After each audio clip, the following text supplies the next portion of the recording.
I mean, it's definitely sending it to Twitch and definitely sending it to YouTube, which I'm cool.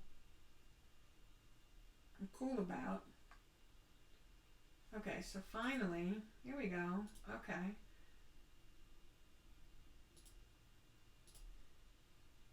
So, there we go.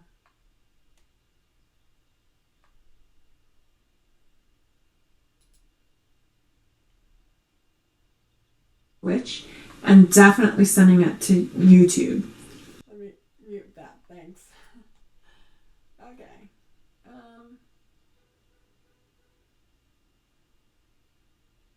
I don't know.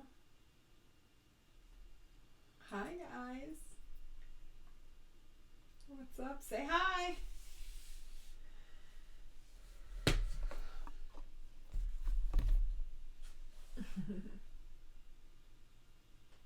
So it's definitely okay, so it's on YouTube.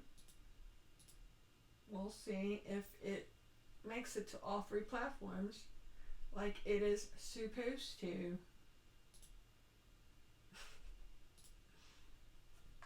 It's supposed to. Oh my goodness. I'm gonna have to do some cleanup.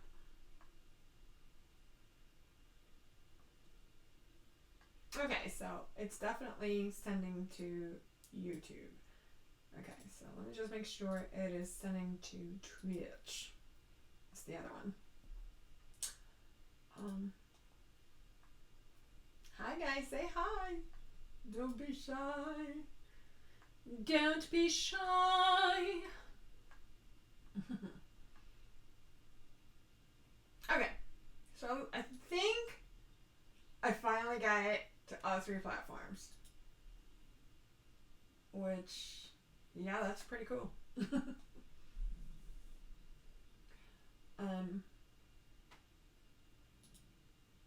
see some of my friends.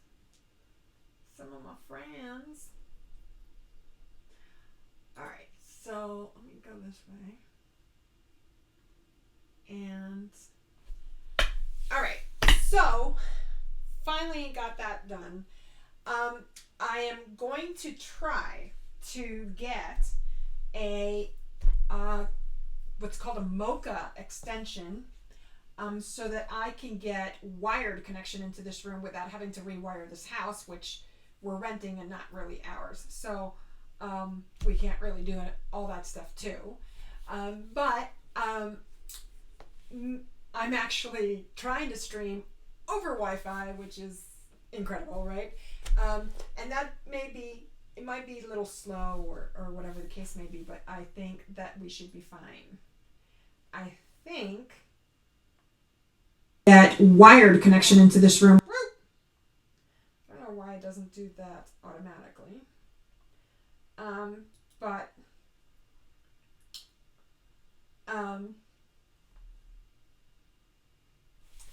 so a couple things that I'm doing today. So today I have felt pretty good, lung wise.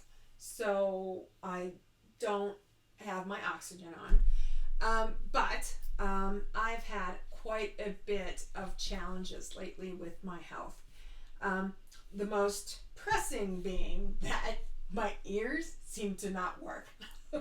So, not that they don't work because I can hear things, but it's more like I have a pulsating tinnitus that's happening on this ear. So this is the right ear. I don't know my right from my left. Raise your hand if you don't know your right from your left. I never get that shit right. Anyways, I have pulsating tinnitus in this ear, and then now on this ear, occasionally, every so often, it'll just be ringing, like just straight up ringing. When it does that, that shit is like deafening. This is just annoying. It is constant. It doesn't go away. And so that has been my torture since like January. So we're on 6 months with this, and it's like we can't figure out what it is. First we thought it would be sinuses, because that's, something that's pretty common for people with cystic fibrosis is our sinuses get all clogged up and whatnot. But my sinuses are doing okay. I had scans and everything, so no need for surgery for that or anything like that. I am having more frequent headaches. So like when I wake up in the morning, I have very strong headaches, not migraines, but really strong headaches. And then so they're like, that's also could be sinuses. So then we got an MRI and all this good stuff. And my sinuses are somewhat clear, somewhat okay. I mean, I have some polyps in this side a little bit, but not anything that's like an immediate, bingo to what's going on with my ears. But every time they look at my ears, there's all fluid and all kinds of gunk in there. And I am going to be starting Toby. I haven't been on Toby in a long time, probably over 2 years. So tobramycin is a killer antibiotic. This thing is like major, and it's meant to combat staph and pseudomonas and things of that nature, which we often get. Right now, I have recurring issues with some infections that don't go away. But I've had like MRSA, I've had all kinds of stuff like in my sinuses and all that kind of stuff. So these are things that happen to people with cystic fibrosis on a daily. Like I have it very mild in comparison to some of my brothers and sisters in this community. So I'm very thankful for that. But it can be very hard to deal with. I did want to talk a little bit about my crafts because I did get some new yarn. I have some paint box yarns, and they kind of come like this. I got them from Love Crochet, and Crystal from Bag O' Day Crochet reviewed some of these, and I thought, I'm just going to have to do it for myself. So we got some yarn and some cakes, and I got 5-pack of these. So what I'm going to be doing with these is I'm actually going to be doing like an Afghan. Look how pretty. Like I'll give you like a close-up of that. Right? It's so pretty. Like, and this is very thick. So it's a very thick yarn. It's a bulky weight, so size 5. And I just figured as a like throw, that's going to be like so cool. And it comes in these cute little bags. Like, I love these little bags. Like, I'm all for it. I can pack away some things in here for gifts. Anyways, those seem really cute. So, this is Chunky Pots, paint box yarns, Chunky Pots. And it is a 100% acrylic yarn. It has 295 yards, well 297.5 yards rather, and it is a chunky, so it's I would say it's a 5. To be honest with you, that's pretty thin 5 for me. I'm so used to like Caron chunky cakes. That is pretty chunky. So, but I'm hoping that with the 5 I have, I can make a really cute throw for Jennifer. Then her husband, I love saying that, her husband requested something to be made in his gator colors, and I was so tempted to use the Seminole colors because, my parents went to FSU and we have grown up with the Seminoles.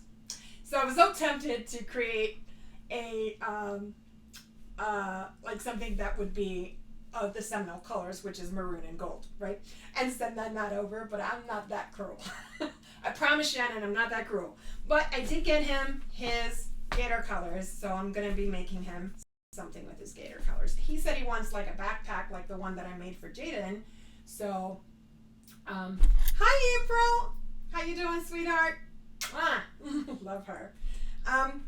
So I'm going to be making like a little backpack for him, so that he could just stuff it full of all his stuff. So when they go to Clewiston on the weekends, he has a nice big like expandable backpack that will you can just shove all his clothes into.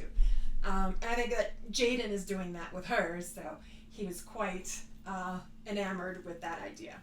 So this is going to be first. So Jennifer did pick these colors. She thought this is like so cool. I would have picked something different for her, so I'm glad I asked her. And I'll see if the 5 will be enough. I don't know if it'll be enough, but we'll see. I'm actually going to be doing this in Tunisian crochet, and a friend from our Yarnies group is coming over tomorrow to kind of go over some of Tunisian basics, because I know Tunisian crochet, but it's different. It's kind of like a hybrid between crochet and knitting, and the stitches are beautiful. Like everything that you make with this thing is gorgeous. Like Tunisian is like pretty advanced. I love it. But at any rate, I'm hoping that it's going to be enough. But if it's not, I mean, they're pretty cheap. They're actually really reasonably priced. And these actually, I mean, this is so soft. Oh, I love it. I mean, really, really soft. This is called Simply Aran, so it's an Aran weight yarn, which means it's a size 4 yarn. It is 100% acrylic, and each ball of yarn has 201 yards on average, and I am loving the colors. The colors are so nice, and it's just so soft, and it like bounces right. Oh, it's really nice. Like I'm very impressed with the paint box yarns, I have to say. So, this is there we go. So this comes apart. There we go. Oh my goodness, that's so pretty, actually.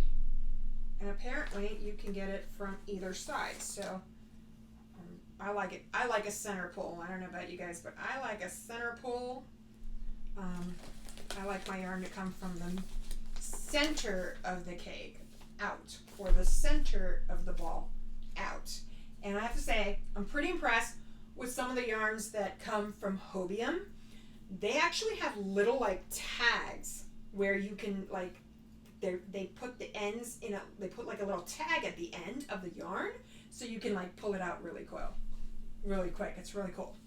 So we're gonna go ahead and try to do something. Let's see, I have a Susan Bates. This is a 6.5 millimeter size,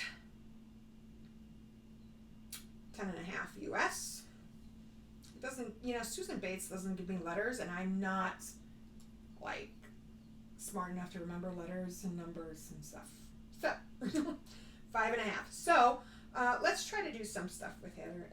With this, I will probably end up frogging it, but well, I want to definitely try to crochet with it. Let's see here. So I really like this yarn. I mean, I'm not a Susan Bates fan for sure. I don't like Susan Bates hooks, but this is a nice yarn. It looks really pretty. Works up nice. I don't think it will split on me. We'll give it a try here. I'm not that great with the Susan Bates. I don't like Susan Bates hooks. I know I have a clover around here somewhere because I have 1,001 clovers. Clover hooks are my favorite. That is like, I love those. They're so nice. So, definitely like that.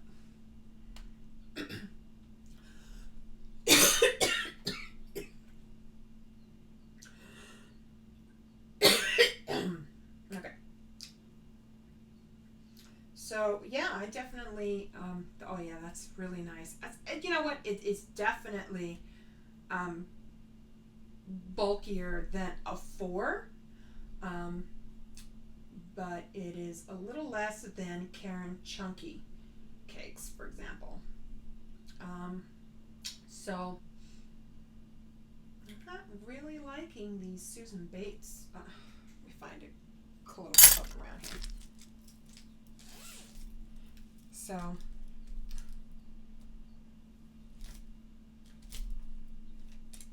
there we go. So I like the yarn. The yarn is really nice, and it works up nice. Doesn't seem to be splitting on me. Oh, we'll see here. I mean, I think that it's working up really nice. It's really nice. I've never worked with paint box, so this is a first for me, for sure.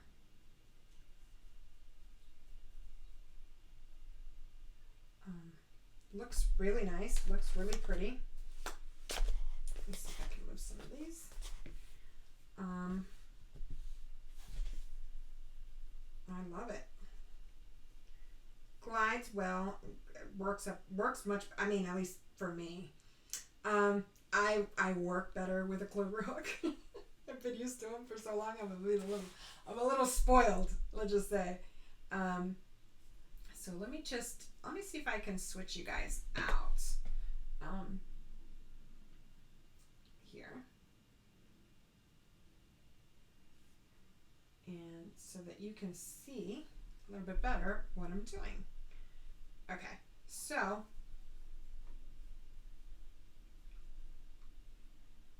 I do love OBS Studios. I know a lot of people use Switcher Studios, but I don't think that works with my Surface. Maybe it does, maybe it doesn't, I don't know. But yeah, I actually love streaming with the Surface because of its tablet capacity, and being able to do like touch screen and stuff like that. It just does really well. So, I slipped off my hook, but that was me, not anything like that. Looks really nice. So, see if I can do something a little different.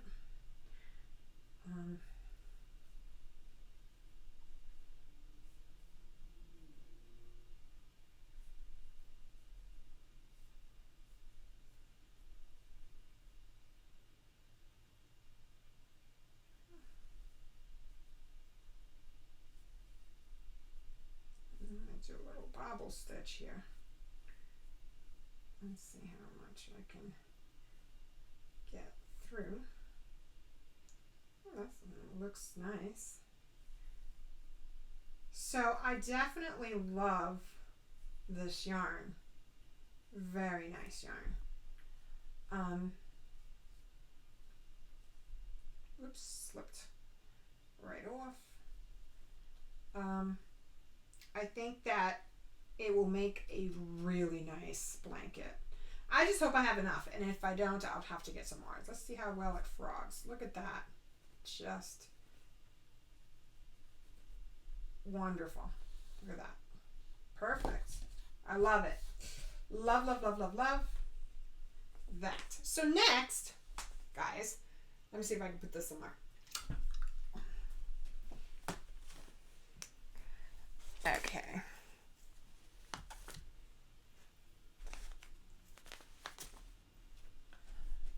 Alright, so next, let's see if I can find a center pull for this. I'm more than likely going to start with the blue, because I feel like the orange might... Oh, this one... Okay, this one's the one that... Okay. Is it going to come out the way then? The orange, if I start with the orange, I feel like it might get too dirty right away if I put the bottom as orange. So I'll probably start with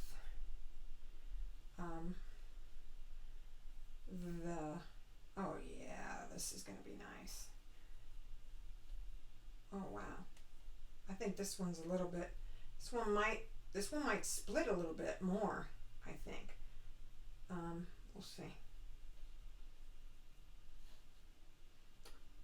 But it just glides right through the hook. Love that.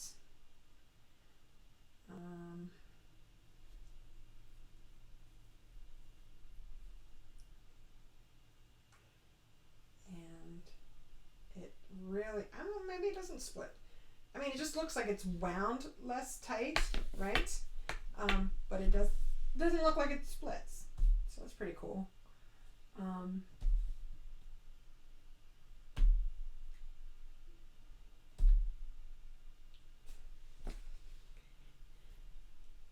Trying to see if I can bring up all my chats, but I can't. Oh, until I get a wired connection in here. I think we're going to be doing that tonight. Trying to get that wired connection through. But this is going to be pretty. This might actually be even more pretty than Jaden, because I used Red Heart Super Saver stripes, or actually variegated for hers. But this one's like really soft, really like it will expand out for sure. You will be able to stuff this thing. But it doesn't seem, I mean, I thought it would split. I'm like, this is wound a little loose, but it's not splitting for me. Pretty cool.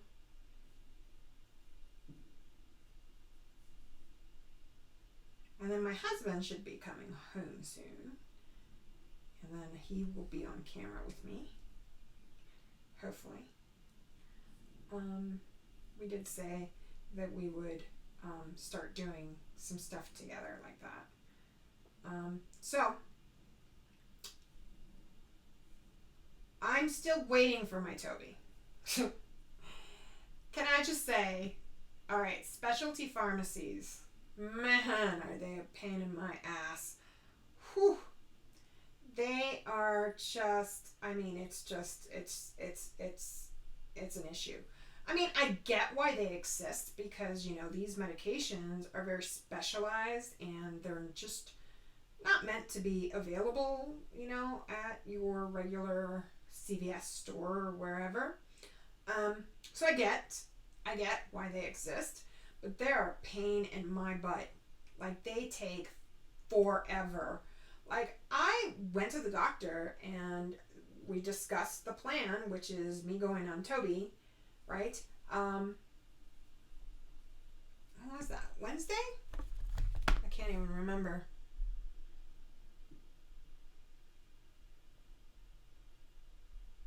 Or Thursday. I think it was Thursday. No, Wednesday. Yeah, Wednesday. Craziness. Oh yeah, it was Wednesday. So, it's now Sunday. I still don't have my antibiotic.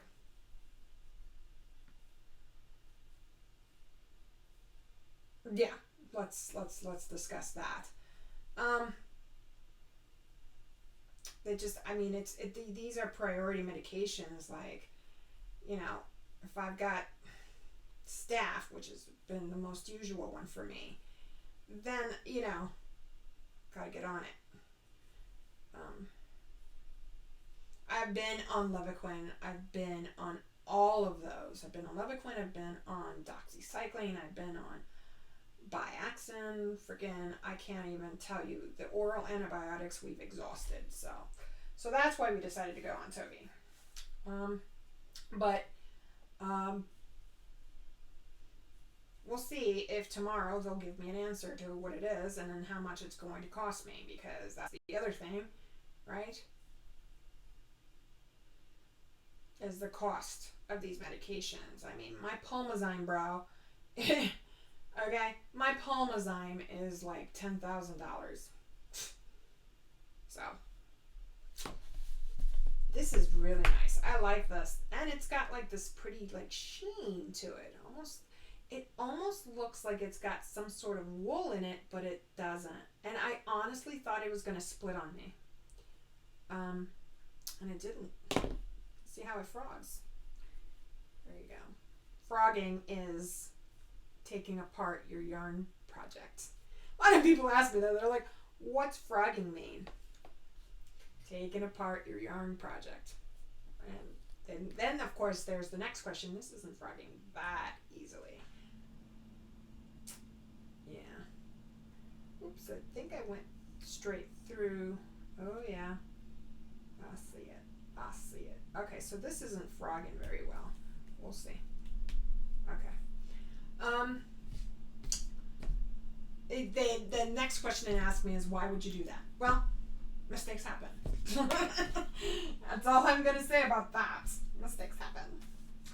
And sometimes, you know, you miss a stitch or whatever, and if you're too far into the project when you realize it, sometimes we have to like just skip it and just keep going. But that's what makes things handmade, right? There you go. Well, to OBS. I keep saying switcher, but it's OBS. Alright, so we're going to go back. I'm going to go put this over my last project, right? My last project that I did. Let me put this one away. The daddy is home. Guys, everybody, the daddy's home. I'm live. If you want to come up and say hi. But the last project I did, I tried to do Chalk Couture on canvas, and that did not work for me. So, I'm going to try to do something new. So my husband, he cut out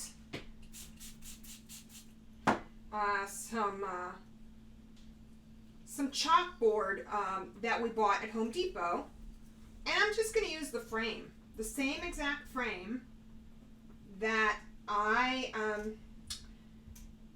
was going to use for the canvas project that I tried and failed at. You know, it's a very beautiful stained wood, so I figured, why not? So we're going to do that. So here is peony. This is peony color. This is forget-me-nots. And this is white. So what I've done is I've added a little bit of water. I'm going to put the lids over here. Okay. Added a little bit of water to those. And you want to do that. And we want to do some gloves. So what I do is I have a little glass thing of water, and I just put a little bit in and stir it up. Because, you know, your paints, they tend to get a little, a little dry over time, just from sitting on your shelf like that. So they will get a little dry.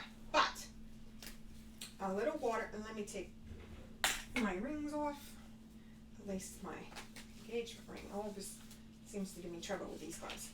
And so my husband cut a chalkboard, right, from Home Depot, right? And this is the frame from that canvas that I stained. And what we're going to do is we're just going to put it right on there. And it is a little bit, my husband didn't quite cut it straight, so he's gonna fix that. But we are going to go ahead and do the transfer on chalk. So this is for my mother-in-law and father-in-law, Janet and Fred. You know, because they have grandchildren that I absolutely adore. So, and then, you know, I did go ahead and try it on canvas, but with ink, with the Chalk Couture ink. Right, the ink instead. And see if you can do it. And it, I have to say, it worked better, but it bled through. So not a good necessarily a good medium for this project. But I want to put the frame in there because you know, we want to make sure we do that. So what I'm going to do is we're going to do one hand in the blue and one hand in the pink, and then this in white. So let's try to do that. Okay. So what I have here is the Chalk Couture. This is the grandchildren transfer. And I have used it, obviously, so I don't have to fuzz it. It's been used and overused. And put it here and just kind of see. And then I have some squeegees. We have the mini squeegees from Chalk Couture. If you guys can see that, I don't know if you can. The mini squeegees, the bigger squeegee, and we have the stir sticks in here, right here, these little stir sticks. And with that, you can pretty much do anything. So I'm going to go ahead and try and secure this down. Really give it a good, used it. So, you know, after a while, your transfers will kind of not work. And I do want to talk about that a little bit, because if you happen to get into Chalk Couture, and I have a team that basically is ran by Ken Hess, who I love him to death, and he you know, with a membership to Chalk Couture, you get quite a bit of a discount on your transfers and paints and all this kind of stuff. But if you don't want to make like this huge commitment of being part of a team and this and that and blah blah blah blah, they do have something called Club Couture, which is like they send you a monthly transfer and some mini paints. They're just like packets of paint, and you can you know, you can use those and just create, you know, once a month, create project. You can sign up you have to pay for 3 months at a time. So when you sign up, you pay every month for 3 months, and then you can cancel it. So it's every quarter, so you'll get 3 with 3 different paints, you know, 3 different paint packets, color schemes, the whole 9 yards. Really cool stuff. Let me get the bigger squeegee because I do want to show you guys that.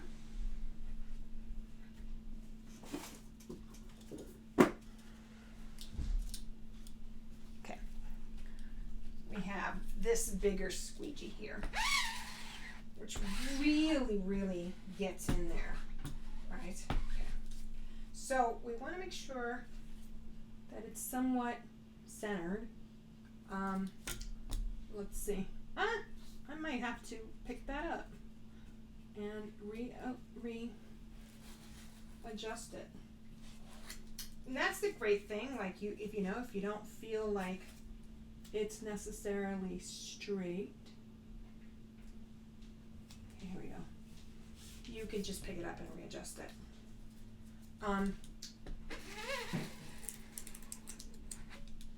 And with the bigger squeegee, you really get, you know, a lot of the space. So you want to make sure you get all the bubbles. You want to make sure everything is pretty squeegeed out as much as possible, especially the area that you're going to be painting over. Okay. That to me looks okay. Okay. And then now I could put these down as well.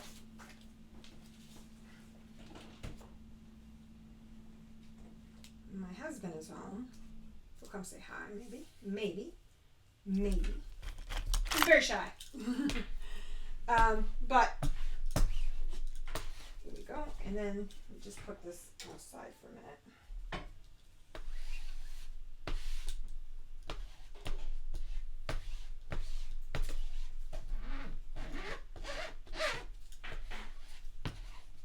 You just want to make sure that there's like no bubbles, especially in the area where you're going to be painting, right? So I'll make sure that's there. Now, my niece and nephews Kay's children. They absolutely, simply adore their grandfather. Fred is a wonderful granddaddy. He is, he's known as Poppy. Papa. I think Papa, right? So, he, you know, he spends a lot of time with them, and I mean, especially Maddie, I think, because Maddie's getting a little older. He could do more things now. So, and he's into all the sports. So, talking about Father's Day, I don't think I've really seen anyone better than Fred. He is amazing, and he's such a great dad, and we love him very much. Okay, so I have my transfers down. I'm going to use my white on the grandchildren part. So we're going to just take a little bit, and we're just going to kind of make sure we hit all the places that we need to. And here's what I like to do, is just to make sure that we're not getting it all over the place. Is you want to kind of keep it close to the project. And I like to really put it on there. I like to lay it on thick. I love this. This is just my favorite thing. I'm so glad that I ran into Ken and Sean and the team at Ken. They are just amazing. And I'm really happy to be doing Chalk Couture. I think it's such an amazing, pretty easy to do kind of thing. And of course you can sell your products, so you can sell your things. You have the right to sell, so you have licenses for everything that you need. Hi, my little baby cat. Oh, she's a cutie baby. She's a cutie baby. Alright, so what I like to do is, as soon as I use a color, I like to take the cap, and that's kind of where I lay the stir stick. Now, the thing about the big thing is, once you put the paint on, right, you're going to scrape off the excess. So what happens is you actually are really conserving quite a bit of that paint.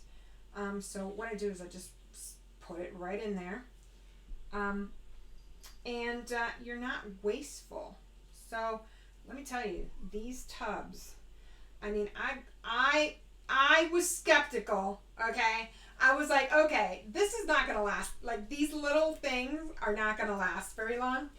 I was really skeptical, and I'm like, oh, which one of these is what I would use the most? And I said, okay, well, I would probably most likely use white a lot. So I got this big tub. This thing is gonna last me so long. I am not kidding. So you want to wipe that away, and you will see. I want to make sure everything's into the, you know, fine filigree of the actual transfer. There we go. And then, you know, you've put the paint back in there, and that will settle. It'll fall and it'll settle. And then what I like to do is I like to keep these separate, and then I clean them all up. They're completely reusable. That's like, you can't go wrong. So this color is called Forget Me Not. So it's blue.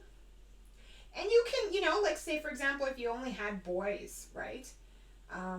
You could just use 2 hands of boys, you know. But since we were lucky enough to have a girl in the family, I believe she's the only girl in the Kutchma family, because Matt has 4 other, there are a total of 5 kids, so they have 4, he has 4 brothers, but he does not have a sister. So Taylor, when she came along, everybody was so excited to have a girl. So we are very lucky to have a girl amongst our midst. So Put that right over here. And I'm going to use a mini squeegee for this one. And I'm just going to make sure it's all in there.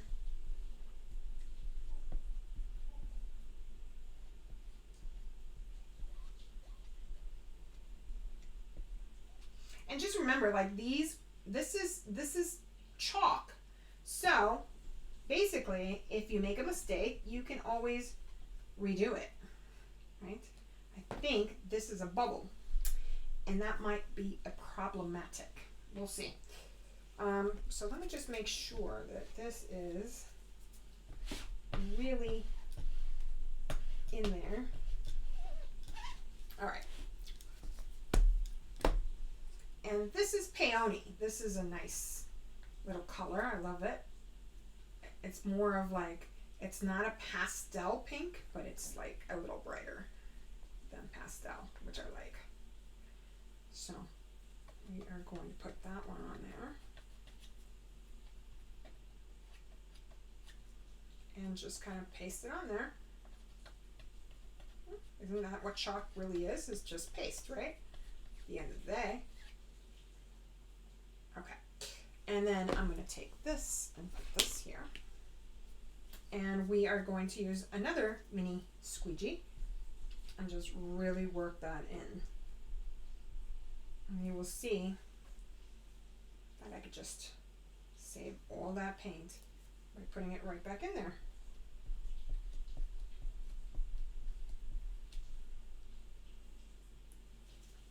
But getting those bubbles out, that's important, and I really think that that's probably going to screw me. So, let's see.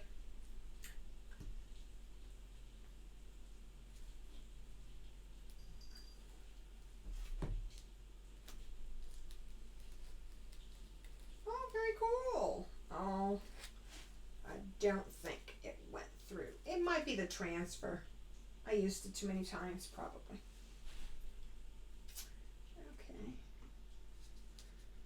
Let's see the hands. Oh, that's cute. I'm not mad at that, actually. I'm a little bit not happy with the grandchildren one. We'll see how this one came out.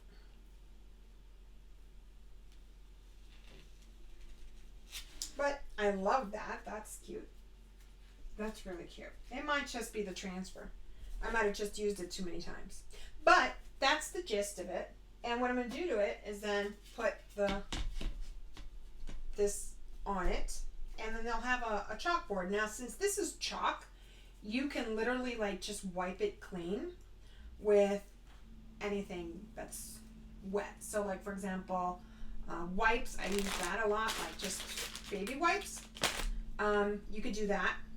And you can also just, take like a Windex and paper towel and just, Windex it down and clean it. So even if you do make a mistake like this, you have a way out. All right, guys. Well, I think I'm going to cut it out here. But, like I said, I'll give you guys progress when I start the Tunisian blankets. And I'll give you guys some progress updates on the gator themed backpack for Shannon. And I do have the other thing I'm looking at is finishing this blanket. Oh my goodness. This blanket. This thing is massive. It's huge. But I love the colors. Look at these colors, right? Just beautiful, right? But I'm looking to finish that, and hopefully I'm going to probably be sending that to Morgan and other things. But that's kind of where I'm at. And, like I said, I did start a foundation. I've been working on this for like over a year. And originally it was something that I talked to Claire Wineland about a little bit through DMs. And she kind of inspired me to do it because, she was telling me how it had become pretty hard for her to work it had become pretty hard for her to go and do speaking engagements, which is what she enjoyed. And it had really become, just hard for her to do all that. So she wasn't able to really get like work for a while. Right before her transplant, I know that she just wasn't able to work, wasn't able to travel, wasn't able to do very much. So, that's something that I really would like to address with Appreciate Every Breath. I want to try to change this stance of corporate America a little bit. What I've been kind of coming up against has been that even though I have 27 years of experience in IT, even though I have, worked for some of like the biggest companies, et cetera, really, it doesn't matter because I can get, I'll get into an interview and they'll love me over the phone or Skype or whatever the case may be. But if I come in and I have a face-to-face interview and I have to drag along my oxygen machine, they just never call me back, right? So it's kind of like hidden discrimination against disabilities, which by law, through the American Disabilities Act, you're not supposed to do that. But how can you prove it? So, you have a hard time finding work when you have disability that's visible. I was able to get a job at CA because at that point I hadn't really gotten as bad as I am now. I was still able to come into the office every day and stuff like that. And then after a while, I had a collapsed lung. I had some issues that happened to me and it just kept going. I kept getting sick and so on and so forth. So I started working from home. And they made it, and they facilitated that. So I think that companies have to be a little bit more flexible, be a little bit more available for people with disabilities. We have a lot to give. We can contribute quite a bit, and we're very valuable. And I think that that's something that I'd like to tackle, and start changing how corporate America sees us. We have, I just read your thing. I'm sorry. Mike, you're too much.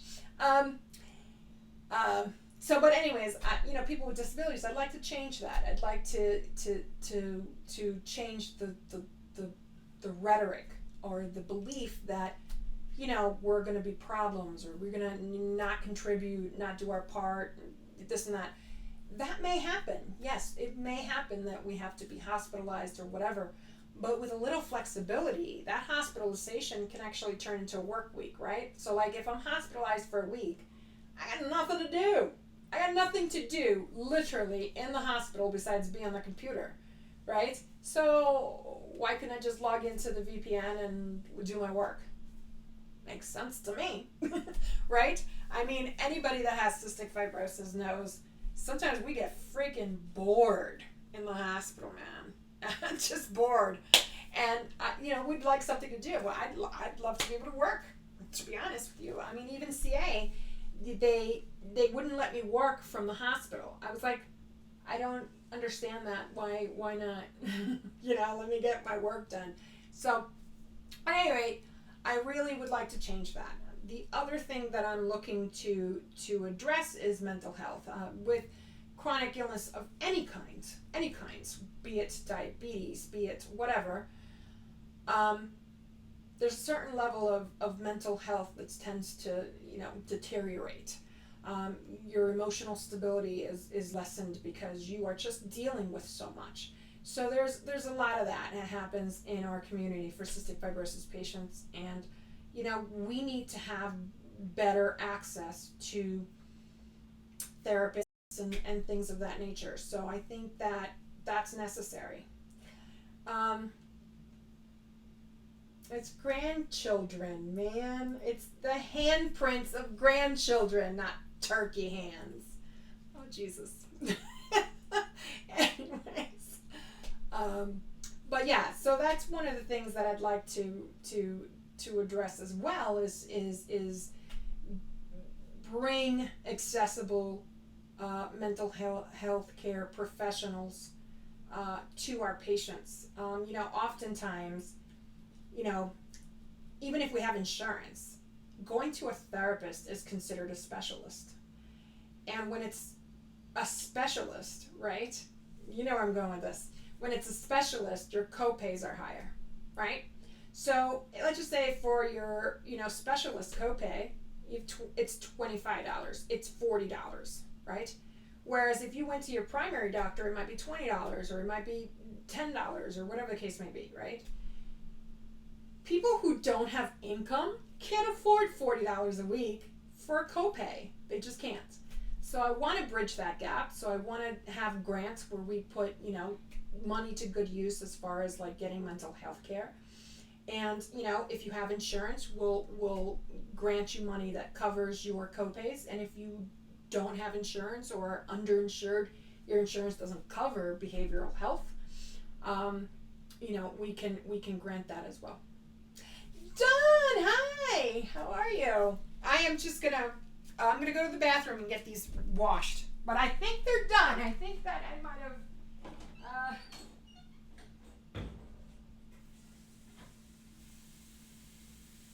they might be done. Dunzo.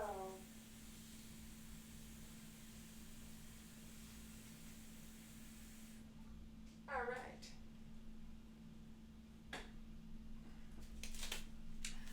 So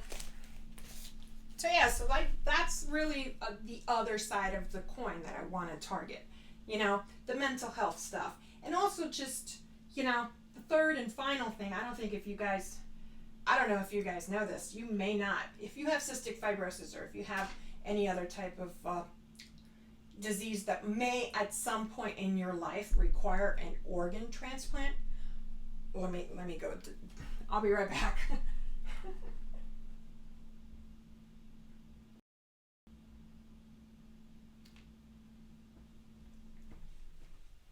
I don't want those to dry up. But if you should ever need an organ transplant, let me explain to you how that goes, okay? First of all, the United States of America is divided into 11 regions, okay? And if you happen to be in a region that doesn't have a large volume, let's just say, of available organs as perhaps another region, you will be on that transplant list for quite a long time. Possibly, you will die on that list. So what happens? Let me explain to you what happens. So let's just say there is an organ that becomes available in California, and there are two recipients. One is in Texas, and let's just say one is in Arizona, right? Here's the crazy part. So that organ becomes available in California, and California and Arizona share a region. Texas, let's just say, the recipient in Texas, okay, isn't part of that western region, right? But let's just say that the Texas recipient is a lot sicker and maybe has been on the list for a lot longer than the Arizona recipient, right? Their priority level, because there's a scoring system that happens with transplants, right? So their priority level is much less, the Arizona one is much less than the Texas one. You will not believe that organ in California will go to the Arizona recipient rather than the Texas recipient, even though the Texas recipient needs it more. I think that's a little unfair. You're basically like sentencing someone to death just because they're in the wrong region. That doesn't seem at all fair. Today, in today's day and age, we have helicopters, we have transplant planes. All hospitals pretty much have transplant planes or just planes private planes that they have as part of their entire, medical provisioning system. So no organ cannot be, it only takes, at max 7 hours to go coast to coast. And maybe you have a stop in to fuel up. So let's just say a total of 8 hours. Their organs live a lot longer than 8 hours. Okay? So there's no reason why an organ that is available in California doesn't go to the recipient that needs it the most, even though that recipient is in Texas. That must and needs to change. I cannot stress that enough. That needs to change. So transplant advocacy is a huge, huge thing for me. I think that there's a lot we need to reorganize and rearrange and, kind of look at the whole thing holistically. And then here's the other thing. Here's the other thing that's really messed up. Your insurance will cover you being registered in your closest center, transplant center. So there's one or two or just a couple in each region, right? In each of these 11 regions. Your insurance will cover for you to be, associated with one of the closest to you, right? Transplant centers. But if you are in an area where, for example, hearts are not readily available or lungs are not readily available, okay, you are stuck there. You are stuck in that center having to wait years for an organ, okay? And you cannot disassociate from that center and go to another one unless you completely move. So in essence, people are being forced to move. I know Mary and Peter from the Fry Life have been forced to move from Boston to North Carolina. And, I just don't see how that is even financially feasible for most people. I don't see how that's a thing, right? So I think that needs to change as well. You should be able to register at different centers, okay? And whichever one comes up, then the costs are covered for that one center, right? Your insurance shouldn't lock you to one center. And what happens is, if you so happen to have, let's just say, a trust fund for organ transplant, right? Which, I have. I can, because I can self-pay for my organ transplant, I can register at multiple centers. No problem. Raise your hand if you have a trust fund that's specifically a medical care trust fund for that, because I'm probably one of a million, okay? All right, my dad happened to be smart enough to do that for me. But no, that does not happen. Most people do not have that kind of money laying around, and most people cannot do that. That's unfair. That's just unfair. Don't get me started. I just get really heated about it. We need to change that system. We need to really impact change through UNOs, through our governmental representatives, to change those laws, to make transplants more readily accessible to the people that actually need them the most. Just because, like I said, that person in Arizona was on the list, is sick enough to be on the list, but maybe isn't as sick as someone else, that doesn't mean that person should get the next available organ, just because they're closer. I mean, the way we travel today, I don't see that as being an issue. So that's the 3 programs that I am going to tackle with Appreciate Every Breath. And I'm trying to find information on how to do fundraisers and how to do things of that nature, because, I have everything official, so it's officially registered with the IRS. We're a 503c, company and all that kind of stuff. So, a charity and all that kind of stuff. And, we're getting all of that together. I'm working on the site and I'm doing all that kind of stuff, but I really need to figure out ways to do fundraising. And, I'm new to that, so it's going to take me a little bit. Hopefully I'll get that going, but I really do want to try to, launch that officially by the end of this year. I've been working on it for over a year, but when Claire died, that hit me so hard. I just couldn't. I just couldn't it was like I couldn't physically continue, because she had been such an inspiration to me for that. Yeah, but I know that I had to kind of get back on the horse and get back on it, and she would want us to do this. She would want CFers across the world to take better care of their mental health, and she would want transplant laws to be to change for sure. And just going through her own personal struggles of getting, there was mold in her apartment. She had to be evicted out of her apartment. All this kind of stuff that she went through right before her lung transplant. I can't imagine what that's like when you have no income. Like you're having to look for a new place but you have no income. So I can't even begin to fathom that. So career opportunities, mental health care, and transplant advocacy. Those are the 3 focuses that I'm looking to do with Appreciative Regret. So, all right, guys. Well, I'm going to get off here.